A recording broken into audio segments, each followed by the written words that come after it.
It's being called one of the biggest recent archaeological finds in America, and it's right here in Connecticut. Dates back about 12,500 years, give or take a few, right? Last month, I spoke with the reporter who chronicled this amazing discovery in Connecticut Magazine, and here's our conversation. So this was in Avon, correct? Tell us what they found. Yes, so I think the original it was a bridge that needed to be replaced that was along the Farmington River. And so as with all sort of projects like this, if you have state and federal funding, you have to have sort of an archaeological analysis to make sure that historic features are not going to be negatively impacted. So fast forward to when 2019, I believe, when the DOT actually started to work on this project. So they took down 5 feet of soil, which isn't necessarily the norm, because with the glaciers in our area, 3 feet down and you start to hit this cobble area where nobody's going to find any artifacts. But because it was along this floodplain, there was a lot more soil and silt. And they started digging and they found a lot of stuff, like 27 cultural artifacts and, thousands and thousands of others. Jen, how do they determine if it's 12,000 years ago or 14,000 years ago or 15,000 years ago?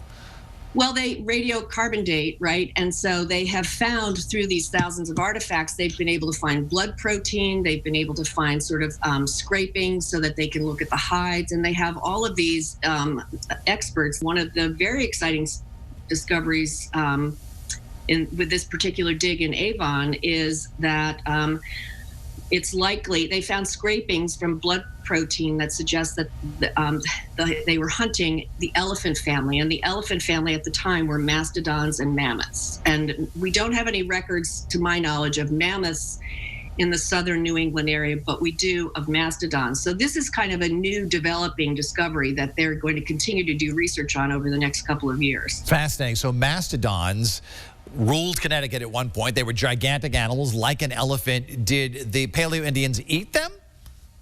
Well, to be determined, right? I mean, I don't think anybody hunts anything and doesn't eat it, right? I mean, especially at that time period. And of course, the hides, et cetera. But this is just literally when I wrote the article, they had just gotten the news about this blood protein and this possibility of this mastodon thing. Janet, you write about the mastodons that were here. You also talk about beavers that were about the size of bears. Tell us about these animals.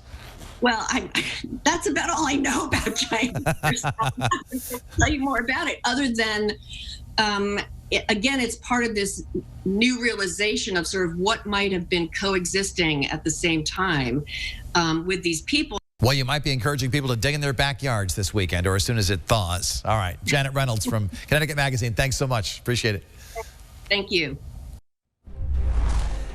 The list of Republican candidates looking to face off against Senator Richard Blumenthal in the general election is piling up, and so are the claims they're making against him.